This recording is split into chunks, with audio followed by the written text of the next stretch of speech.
바나바와 같은 임직자라는 제목으로 함께 은혜 받기를 원합니다. 사도행전을 통하여 초대교회를 보면 베드로나 바울 같은 탁월한 지도자가 있어야 하지만 그에 못지않게 바나바와 같은 사람도 있어야 합니다. 오늘날 교회에 필요한 사람이 있다면 어쩌면 베드로나 바울 같은 사람보다는 바나바와 같은 사람이 필요합니다. 대형교회에 제가 소망하는 것은 바나바와 같은 훌륭한 영혼사역자, 임직자가 되었으면 참 좋겠다 생각을 하게 되어집니다.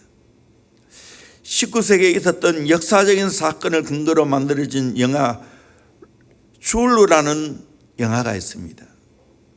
1879년 아프리카 대륙 남쪽에 거주하는 줄루라고 불리어지는 용맹한 부족이 있습니다. 영국군과 대항해서 항쟁을 일으켰습니다. 1월 22일 이들은 영국 정예 부대를 공격해 몰살시켰습니다. 이들은 요새를 몰아 근방에 있는 요새를 공격했습니다. 요새는 PX 겸 야전 병원이었습니다. 이곳에서는 마침 작업을 벌이고 있던 공병대 요새 요원들, 치료받고 있는 부상병 등 고작 130명밖에 안 됩니다. 군인들은 130명이었습니다. 그들은 3,000명, 4,000명에 달하는 줄루 부족에 비하면 전설에 맞서 이틀이나 놀랍게도 요새를 방어했습니다. 마침내 줄루 전사들이 그 요새를 포기하게 만들었습니다. 이 공로로 130명 중에 11명이 영국 최고의 무장 훈장인 빅토리안 크로스를 받는 영광을 누렸습니다. 훈장을 받은 사람 중에는 한 번도 총을 쏘지 않은 한 사람이 있었습니다. 야전병원 의사였습니다. 이 의사는 줄루 전사들의 파상적인 공격과 얼굴을 인식할 정도로 근접해 올 때까지 부상자 치료와 수술에만 몰두했습니다. 줄루 전사 한 명이 청장을 뚫고 칼을 휘두르며 뛰어내리다가 총격을 받고 수술대 옆에 추락을 해도 눈길 한번 주지 않고 수술을 계속했습니다. 훈장 수여를 위한 개인 면담이 있었다면 심사관들은 이 의사에게 몇 명의 적군을 살해했느냐고 여쭈면 그는 한 사람도 죽이지 못했다고 대답했을 것입니다. 그러나 영국 여왕은 이 의사에게 최고의 무공 훈장을 수여했습니다. 비록 정가는 없지만 목숨이 위태로운 상황에서도 흔들리지 않고 부상병을 살리고자 최선을 다해 자기의 의무를 다했기 때문입니다. 바나바가 바로 이런 사람이 아닌가 생각합니다. 이름도 없이 빚도 없이 묵묵히 자기 일을 감당한 사람입니다. 교회 모든 임직자들이 다 이와 같은 사람이 되어야 되지 않겠습니까? 어쩌면 정 목사는 겉으로 드러난 사람입니다. 많이 희생하고 헌신한 것 같습니다. 하나님 보시기에는 알고 보면 이름도 없이 빚도 없이 우리 교회에 섬기고 영혼을 섬기는 바나바와 같은 많은 일꾼이 있습니다. 영혼 사역자들이 있습니다. 이거 사실입니다. 그분들 때문에 오늘 대형교회가 여기까지 오고 하나님의 은혜 가운데 부흥되지 않았느냐 생각이 되어집니다. 우리 모두가 바나바와 같은 사람이 되기를 원합니다. 바나바는 어떤 사람입니까? 하나님의 은혜를 보고 기뻐하는 사람이었습니다. 21절에서 23절까지 말씀을 다시 한 번 더 보도록 하겠습니다. 시작. 주의 손이 그들과 함께 하심에 수많은 사람들이 믿고 주께 돌아오더라. 예루살렘 교회가 이 사람들의 소문을 듣고 바나바를 안디옥까지 보내니 그가 이르러 하나님의 은혜를 보고 기뻐하여 모든 사람에게 굳건한 마음으로 주와 함께 머물러 있으라 권하니 스데반의 일로 예수 믿는 많은 사람들이 환난을 인하여 흩어지게 됐습니다.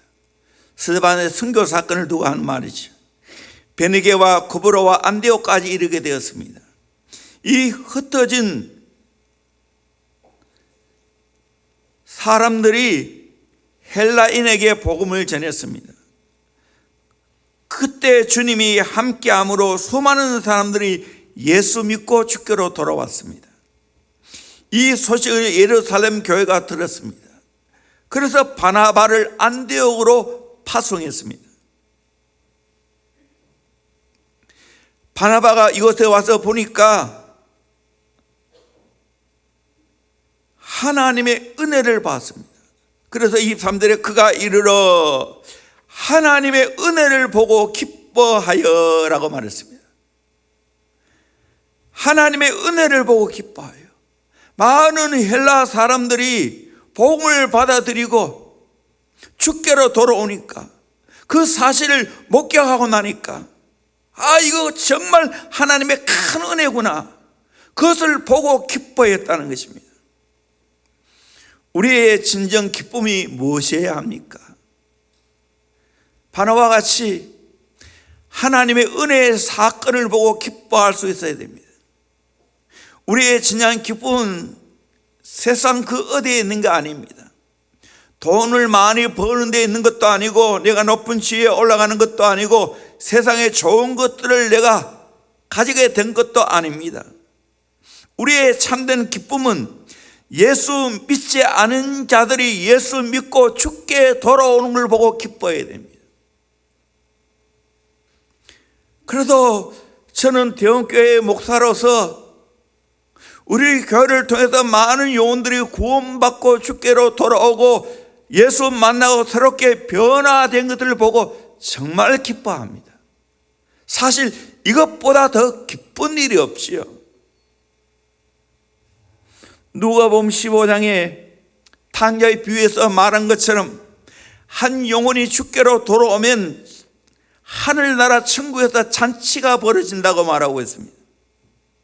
우리들도 진짜 기뻐해야 할 일은 바나바와 같이 예수 믿지 않은 영혼이 주께로 돌아오는 것을 보고 그 은혜의 사건을 보고 우리는 기뻐해야 됩니다. 이거보다 더 기뻐할 일이 없어요. 가나안농문학교 김용기 장로님이 강연하면서 이런 이야기를 했습니다. 어느 날 성도들이 가나안농문학교에 들어와 훈련을 받고 있었습니다. 가족들과 함께 저녁 식사를 마친 후에 깊은 잠이 들었습니다. 그때 농장에 불이 났습니다. 500마리의 닭과 200마리의 앙고라 토끼,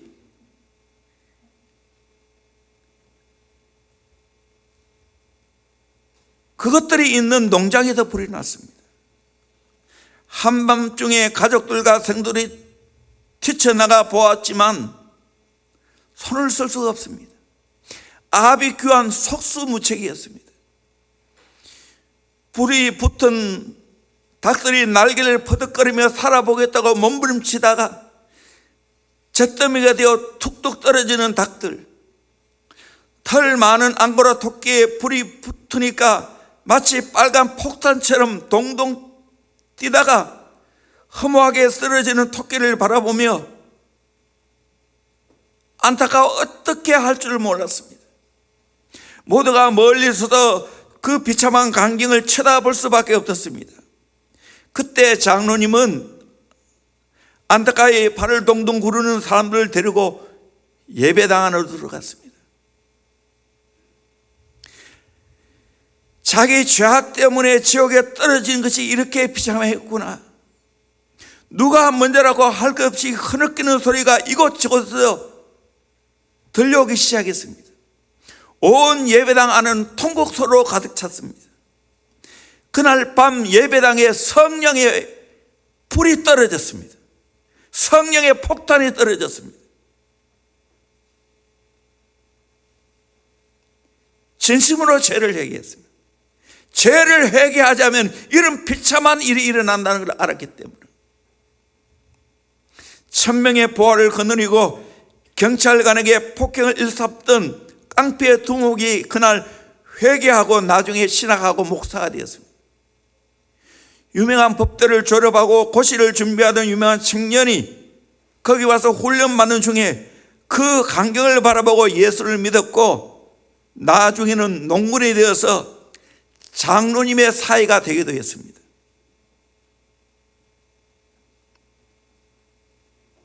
우리가 진짜 기뻐해야 할 일이 무엇입니까? 예수 안 믿었으면 죄로 말미암아 지옥 갈 그 영혼들이 주께로 돌아오는 것을 보고 우리는 기뻐해야 됩니다. 우리의 기쁨이 거기에 가 있어야 됩니다. 양안일에 가면 수많은 선교사들의 무덤이 있지 않습니까? 그분들이 이 땅에 복음을 증거하기 위해 자기의 생을 투자해서 이 땅에 오셨습니다. 자녀까지 데려가다가 자녀들이 풍토병에 생을 마감했습니다. 어린 나이에. 그들의 희생이 있기에 오늘의 대한민국이 복음화가 이루어졌습니다. 짧은 기간 동안에 정말 우리나라가 영적으로 축복받으니까 모든 면에 하나님의 복이 임했습니다.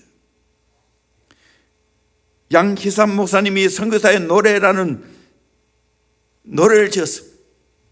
내 영혼 주께 바쳐 이 땅 살릴 수 있다면 내게 1000개의 목숨이 있어도 모두 이 땅을 위해 바치리. 내 가진 것 무엇이 귀하리. 이 땅에 생명을 구할 수 있다면 나는 이 땅을 위해 살았으니 이 땅을 위해 죽어도 마땅한 일. 주여 나는 무익한 종 내 모든 것 주께 드려도 주께 더 드릴 것 없어 눈물만 주께 드리네.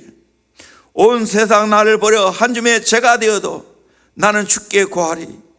이 땅을 위한 주의 긍휼.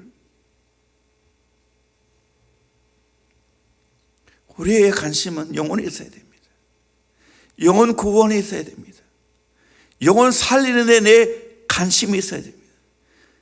그것이 진짜 은혜입니다. 그 은혜를 보고 우리는 기뻐해야 됩니다. 루비 캔드릭이 내게 만일 1000개의 목숨이 있다면 그 1000개의 목숨을 한국을 위해 바치겠습니다. 우리 임직자들 영혼 위에 있습니다. 영혼 구원이 위에 있습니다. 영혼 살리는 데 우리의 목적이 있습니다.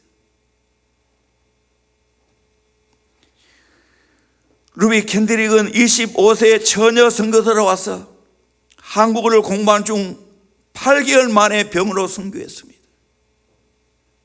그러나 그 죽음 이후 미국의 수많은 젊은이들이 캔드릭 선교사님의 뒤를 이어 한국에 오게 되었습니다. 복음을 전하면서 많은 사람들이 주께 돌아오는 걸 보고 기뻐하는 삶을 우리 모두가 살 수 있기를 주의 이름으로 축원합니다. 두 번째로 굳건한 마음으로 주와 함께 머물도록 권하는 사람입니다. 23절 하반절에 모든 사람에게 굳건한 마음으로 주와 함께 머물러 있으라 권했습니다.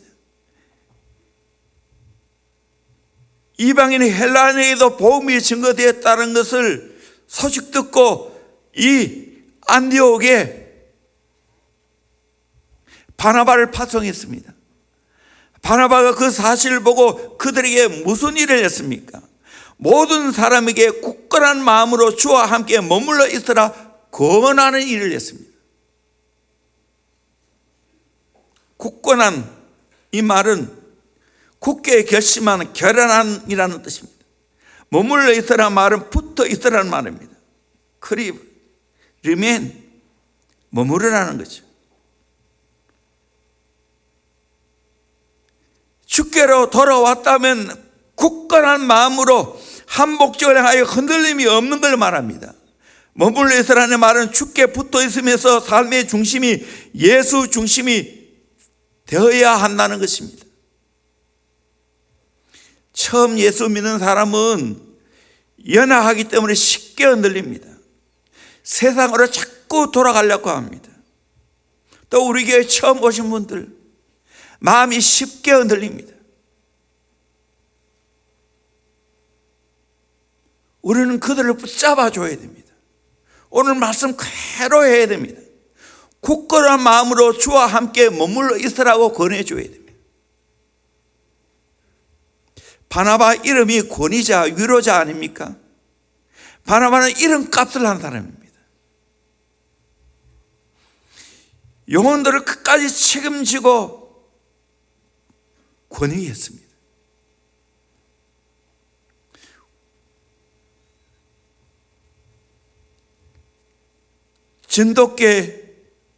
전도 방법이 있는데 우리는 한번 물면 놓지 않아야 됩니다.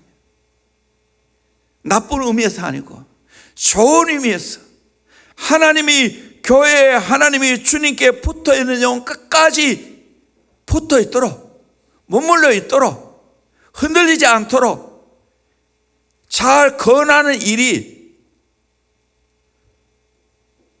사역자들의 일입니다. 임직자가 해야 할 일입니다. 이 사역을 우리가 잘해야 됩니다. 김상화 목사님이 이런 간증한 것을 제가 들어본 적이 있습니다. 목사님의 친구 중에 유종만 목사님이라고 계시는데 그분의 두 아들이 합동 결혼식을 하게 되었고 그 합동 결혼식에 김상화 목사님이 주례를 하게 되었다고 합니다. 그것도 점심 때 하지 않고 저녁에 결혼식을 했습니다. 그렇게 감동적일 수가 없었다는 거예요. 결혼식이 이유가 있습니다. 둘째 며느리 때문입니다. 둘째 며느리는 유종만 목사님의 친구 목사님의 딸이었습니다. 친구 목사가 먼저 하나님 나라 가게 되었는데 친구의 부탁을 했습니다. 내가 하나님 나라 가게 되었으니 내 아내와 두 딸을 잘 부탁한다고 했습니다. 그래서 사모님과 두 딸을 잘 보살펴 드렸습니다. 두 딸에게 피아노도 가르치고 공부도 시켰습니다. 그런데 사모님마저 하나님 나라에 먼저 갔습니다. 사모님이 또 친구 목사님의 딸을 부탁했습니다. 유정만 목사님이 친구의 딸을 정말 친딸처럼 키웠습니다. 교회에서 피아노도 치게 하고 식사도 같이 하고 정말 잘 키웠습니다. 첫째 아들이 장가 가게 되었을 때 목사님이 둘째 아들을 불러놓고 친구 목사님의 딸이 어떠냐고 물었습니다. 그 아들도 기쁨으로 허락해서 함께 결혼식을 하게 되었다는 겁니다. 친구의 딸을 업신여기지 않고 친딸처럼 양육해서 며느리로 삼는 목사님의 인격이 너무 아름답게 감동을 받았다는 겁니다. 끝까지 책임지는 사람, 끝까지 보살피는 사람, 그리고 너무 귀하게 잘 크니까 며느리로 삼는 그 목사님의 마음이 너무 귀하기에 그 결혼식에 출애하고 감동을 먹었다는 거예요. 이게 바나바와 같은 사역입니다. 바나바 사역이 바로 이겁니다. 오래전 신문에 가족이 함께 차를 타고 가다가 강물에 빠진 기사가 실린 적이 있습니다. 아버지가 자기의 두 아이를 건지기 위해 필사의 노력을 위해서 두 아이를 살렸지만 그만 자기가 물에 빠져 힘이 없어 죽고 말았습니다. 죽어가는 생명을 살린다는 것은 그만한 대가를 지불해야 한다는 거예요. 영적인 생명을 살리는 일도 마찬가지입니다. 그냥 구원만 해놓고 그냥 내버려 두는 게 아니에요. 끝까지 책임져야 됩니다. 그래도 우리 교회가 어느 교회보다 영혼에 대해서 관심을 갖고 책임지고 있습니다. 더 해야 되겠죠.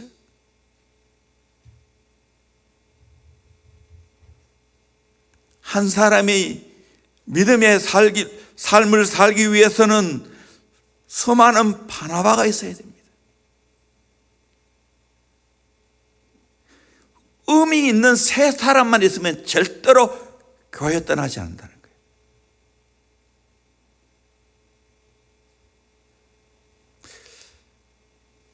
바울처럼 갈라디아 4장 19절에 나의 자녀들아 너희 속에 그리스도의 형상을 이루기까지 다시 너희를 위하여 해산하는 수고를 하나니, 영혼 사학자는 한 영혼 예수 형상을 담기 위해 해산의 수고를 하는 겁니다.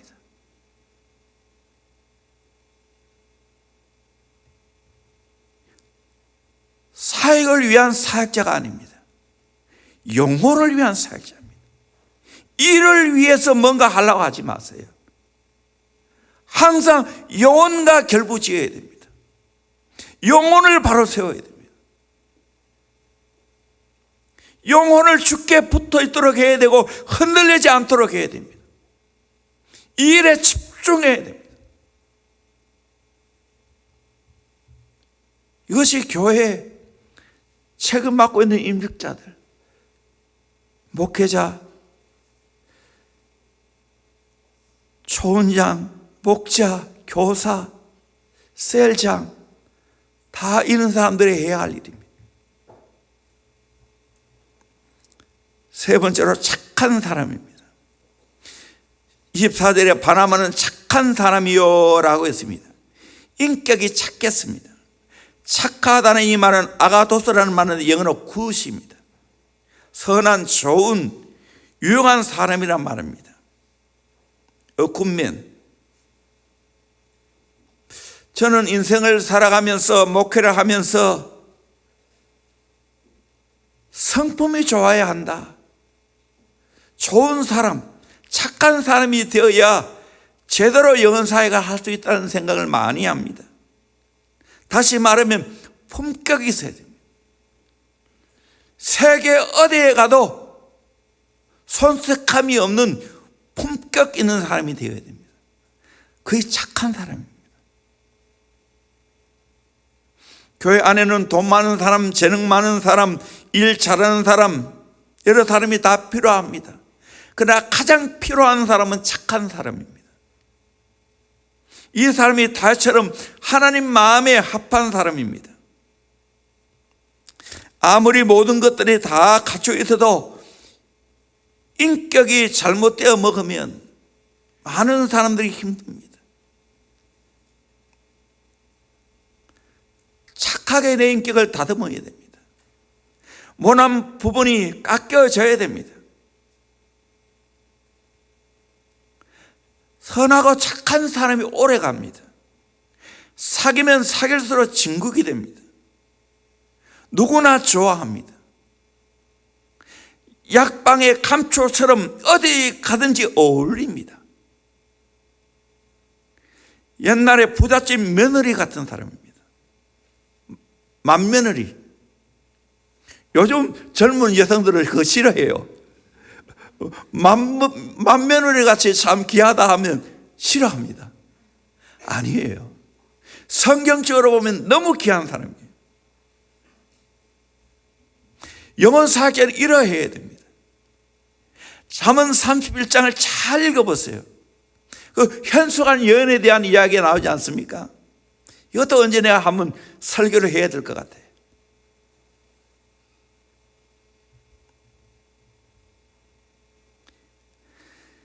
부지런히 열심히 일하고 그 가정을 잘 돌보고, 그래서 남편과 자식에게 사랑받는 여인이었습니다.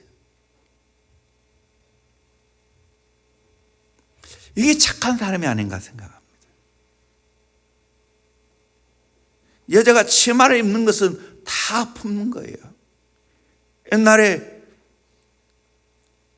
엄마가 치마를 입으면 그 치마로 다 모든 일을 했어요. 코도 닦아주고 그걸 다 덮어서 잠도 재이고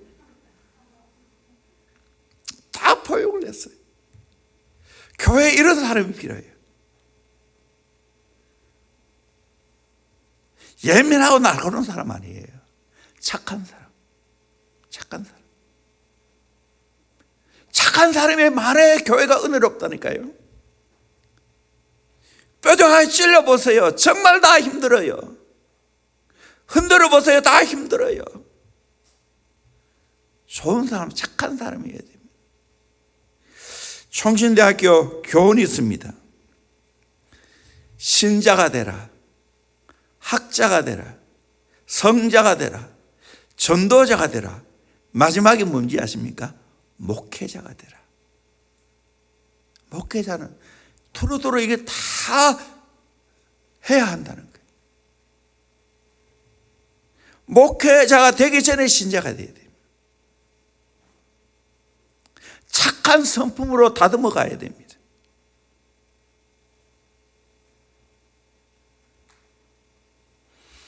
사회 유명한 인사들이 인격이 안 갖추어져서 오랫동안 쌓아놓았던 모든 것이 한순간에 무너지는 것을 보지 않습니까? 19세기 독일의 통일을 이룩한 제상 비스마르크가 있습니다. 나라가 통일되자 왕은 흐뭇하고 기쁜 나머지 신하를 초청해서 축하연을 했습니다. 축하연이 계속되는 동안 왕은 여러 신하들에게 물었습니다. 나 이 왕을 값으로 따지면 얼마나 되겠습니까? 신하들은 저마다 한마디씩 했습니다. 200억 마르크.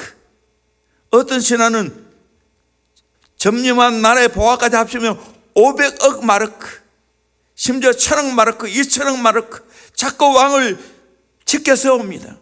왕은 기분이 매우 좋았습니다. 그런데 1등 공신 비스마르크는 아무 말도 하지 않습니다. 왕이 그에게 묻습니다. 당신은 나를 얼마나 평가하겠소? 그때 비스마르크는 말했습니다. 29마르크라고. 아니 왜 나를 29마르크라고 하느냐? 온 자주에 깜짝 놀랐습니다. 예수님이 은 30장에 팔렸으니까 예수님보다 한 장 적은 29마르크라고. 이게 고귀한 인격입니다. 우리는 절대로 예수님보다 높아지면 안 됩니다. 예수님보다 한 단계 아래가 되어야 됩니다. 왜 교회에 이런저런 어려움이 있습니까? 예수님보다 더 인간이 높아지기 때문입니다.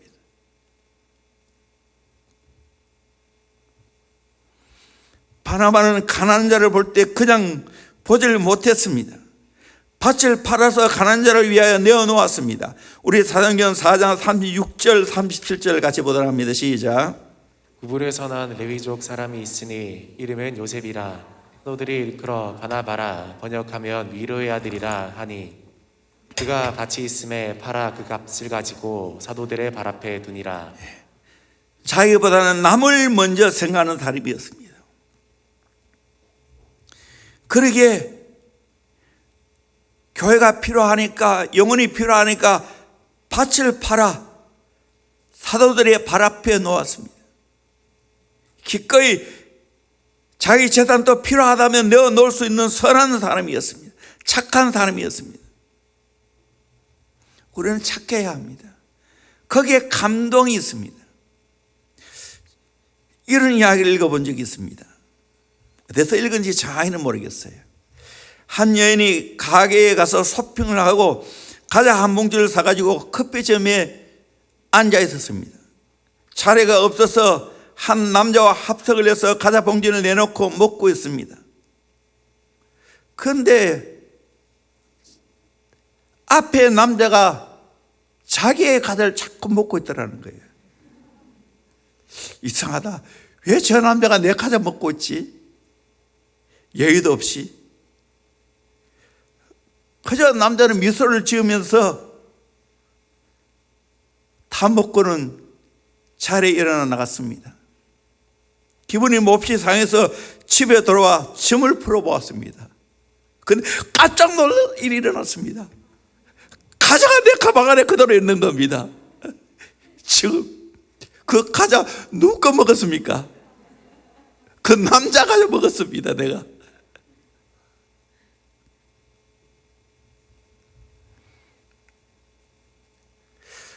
혹시 우리는 이런 착각에 빠지지 않습니까? 자꾸 남에게 빼앗기는 기분이 들지 않습니까?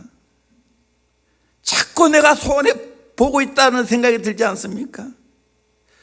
그러나 알고 보면 많은 은혜와 사랑을 내가 받고 있는 겁니다. 이걸 깨달아야 돼요. 내 가족 식구들 향해서 그 마음의 태도가 필요합니다. 알고 보면 많은 은혜와 사랑을 내가 더 많이 받고 있는 거예요. 손해보는 거 아니에요. 오늘 우리도 영혼을 바라볼 때 이렇게 불쌍히 여기는 긍휼의 마음을 가져야 됩니다. 착한 마음을 가지고 하나님이 내게 맡겨준 영혼이라면 그를 위해서 때로는 내가 아끼고 있는 재산, 내가 아끼고 있는 것까지 내어놓을 수 있어야 됩니다. 그 사람이 착한 사람입니다. 네 번째로 성령과 믿음이 충만한 사람. 24절 성령과 믿음이 충만한 사람이라. 바나바는 영적으로 성령과 믿음이 충만한 사람입니다. 인격적으로 착한 사람이기도 하지만 영적으로 보면 성령과 믿음이 충만한 사람. 이 두 가지가 겸전해야 됩니다. 인격이 착하기도 해야 되고 믿음과 성령이 충만하기도 해야 됩니다. 어느 하나만 있으면 안 됩니다. 초대교회가 잘 되는 것은 착한 사람과 함께 믿음과 성령이 충만한 사람이 있었다는 겁니다. 초대 7 지사를 선정하는 기준을 한번 봅시다. 사도행전 6장 3절 이하의 말씀을 같이 보도록 합니다. 시작. 형제들아 너희 가운데서 성령과 지혜가 충만하여 칭찬받는 사람 7을 택하라. 우리가 이 일을 그들에게 맡기고 우리는 오로지 기도하는 일과 말씀 사역에 힘쓰리라 하니 온 무리가 이 말을 기뻐하여 믿음과 성령이 충만한 사람 스데반과 또 빌립과 브로고로와 니가노르와 디몬과 바메나와 유대교에 입교했던 안디옥 사람 니골라를 택하여 사도들 앞에 세우니 사도들이 기도하고 그들에게 안수하니라. 아멘. 7 집사를 뽑는 기준이 있죠. 성령과 지혜가 충만하여 칭찬되는 사람, 믿음과 성령이 충만한 사람, 그 사람을 선택해서 집사일을 잘 하도록 하고 사도들은 말씀과 기도하는 일에 힘쓰게 되었습니다. 전무하게 되었습니다.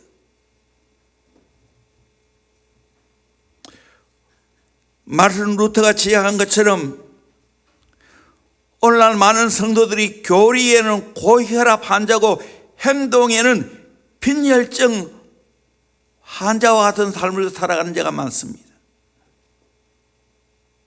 우리의 삶이 성령과 믿음이 충만한 삶을 살아가야 됩니다. 교리를 뛰어넘어야 됩니다.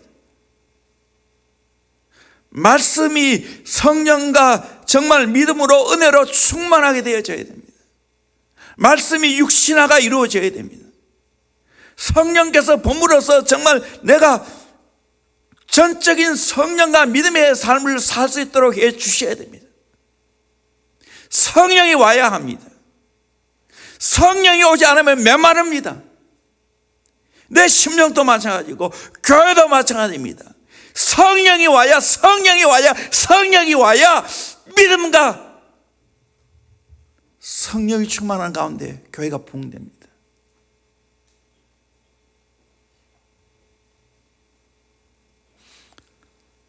정말 교회가 석화되는 거, 굳어지는 거, 딱딱해지는 거, 차가워지는 거 조심해야 됩니다. 그건 끝장이에요. 목사의 마음에 감동이 없다면, 성령의 은혜가 없다면 그 설교가 얼마나 메마르겠습니까?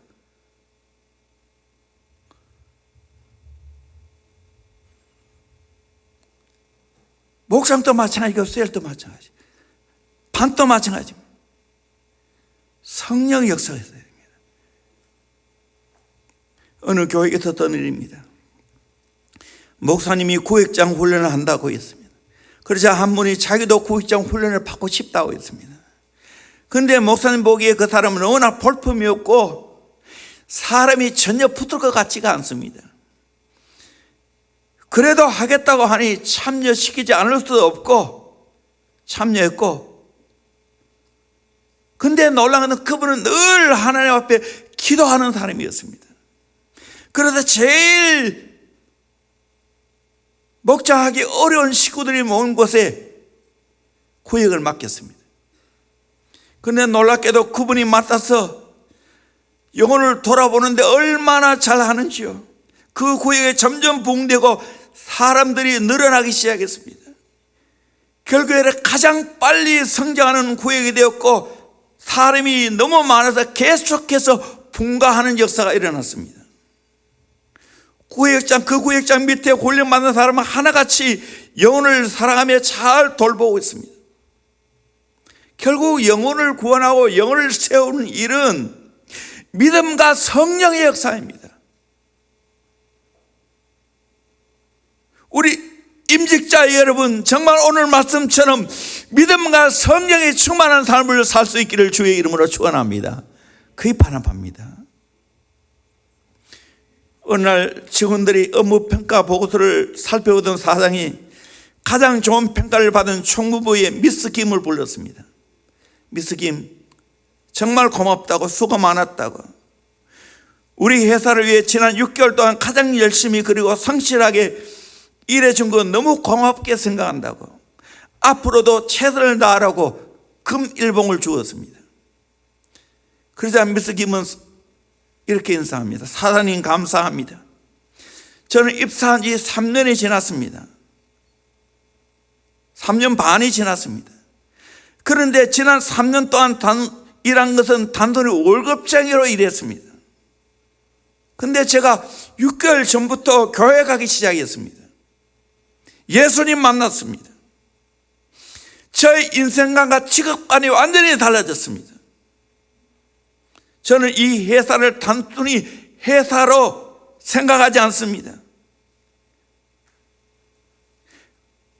제가 믿고 있는 예수님이 이곳에 저를 파송시켰다고 생각하고 있습니다. 이곳에 열심히 일하라고 주님이 파송시켰다는 걸 확신합니다. 그러기에 더 열심히 지금까지 일해왔습니다.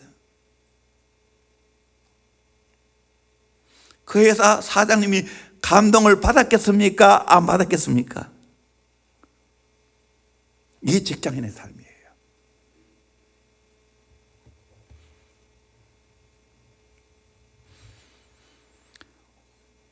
오늘 변희백 지사님이 기도했는데 나도 동일하게 생각해. 교회 생활, 직장 생활, 가정 생활 똑같아야 됩니다. 다른 것은 가짜입니다. 예수가 들어왔는데 다르다니요. 이중적인 삶을 살다니요. 말이 안 되는 거예요. 하나님 앞에 하는 거지. 직장 생활 하나님 앞에 하는 거지. 코링이지. 하나님의 부르심으로 내가 하는 거 아니겠습니까? 사명으로 내가 하는 거 아니겠습니까? 싹도로 하는 사람이 아니에요. 나쁜 건 아니에요, 그것도. 그러나 우리 그리스도인은 싹 이상으로 해야 됩니다. 사명으로 해야 됩니다.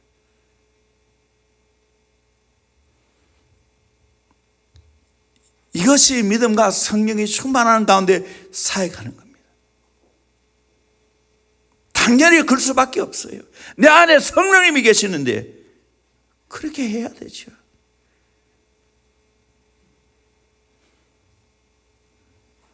다섯 번째로, 동력할 줄 아는 사람. 25절 26절 말씀 같이 보도록 하겠습니다. 시작. 바나바가 사울을 찾으러 다소에 가서 만남에 안디옥에 데리고 와서 둘이 교회에 1년간 모여 있어 큰 무리를 가르쳤고, 제자들이 안디옥에서 비로소 그리스도인이라 일컬음을 받게 되었더라. 너무 멋있는 이야기입니다. 바나바는 혼자 이 사역을 감당할 수 없다는 걸 알았습니다. 그래서 사울을 찾으러 사울의 고향 다소에 갔습니다. 다소에 있는 바울이죠. 데리고 와서 안디옥에서 같이 동력을 했습니다. 동역에서 열심히 1년간 모여 무리를 가르쳤더니 그때 안디옥에서 비로소 그리스도인이라 일컬음을 받게 되었습니다. 이 안디옥.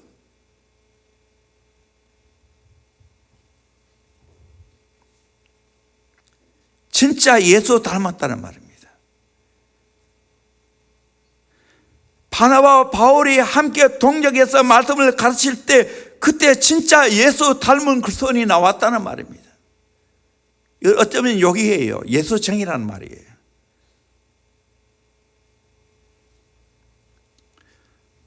오늘 또 저는 이 비전을 꿈꿉니다. 우리 교회 목장에서 또 하나님에게 맡겨준 영혼들 양육하고 훈련하면서 예수의 제자를 배출해야 됩니다. 진짜 그리스도인을 만들어야 됩니다. 내 혼자 힘들면 동역자를 데리고 와서 함께 이 일을 해야 됩니다. 이것이 우리 교회 모든 임직자들이 해야 할 일입니다. 1852년 2월 영국의 버큰 해도가 남아프리카의 케이프타운 희망봉 앞바다에서 암초에 부딪혀 침몰하게 되었습니다. 그 배에는 군인 472명과 민간인 162명이 승선하고 있었습니다. 선체 바닥에 큰 구멍이 뚫려 배가 두동강이 나고 한쪽이 바닷물에 잠기자 나머지 한쪽으로 사람들이 몰려 들어갔습니다. 상어떼가 우글거리는 바다에서 풍랑은 점점 거칠어갔고 배는 가라앉고 있습니다. 배 뒤척에는 세 척의 구조선이 실려 있습니다. 60명씩 180명이 탈 수 있습니다. 대부분 사람들은 절망에 휩싸여 울부짖거나 기도를 하는 아수라 장이 되었습니다. 이때 어디선가 북소리가 들려왔고 병사들은 갑판에 올라 스코틀랜드 연대의 라이트 대위가 부하들에게 외쳤습니다. 부대 차려! 군인이 도열하기 시작했습니다. 라이트 대위가 다시 말을 이어갔습니다. 진정한 군인은 내 말을 들어라. 너희들이 바다에 뛰어내려 저 보트에 올라타면 대혼란이 일어나고 보트는 뒤집힌다. 우리는 국민을 지켜야 한다. 우리는 국민을 지켜야 할 의무가 있는 군인이다. 그 자리를 꼼짝 말고 지켜라. 세 척의 구조선의 분회자들이 다 승선하기까지 함장과 병사들은 부동자세로 우뚝 서 있었습니다. 427명의 군인 중 누구 하나 바다를 향해 보트의 빈자리를 뛰어내려가지 않았습니다. 꼼짝하지 않고 정렬한 수백 명의 군인이 배와 함께 물속으로 잠기는 모습을 바라보면서 보트에 탄 구제된 분회자들은 울고 또 울었습니다. 영국 사람들은 버큰 해도 병사의 희생 정신을 참다운 신사의 미덕으로 본받으려고 곳곳에 기념비를 세웠습니다. 이 희생 정신은 현대를 살아가는 우리 모두가 본받아야 할 사명입니다. 제자는 어떤 사람인가? 진정한 대응인은 어떤 사람인가? 대응교를 살리는 일이라면, 영혼을 살리는 일이라면 내 하나 희생하겠다는 각오를 가지고 있어야 됩니다. 다 살리고 내가 그냥 침몰할 수 있어요. 세월호 사건을 왜 욕먹습니까? 선장이 사람을 살려야 되는데 자기 혼자 도망쳐 나왔다는 거예요. 그래서 무기징역 받았더라고요. 선장으로 할 일이 아니죠. 그것 때문에 나라가 얼마나 어려웠습니까?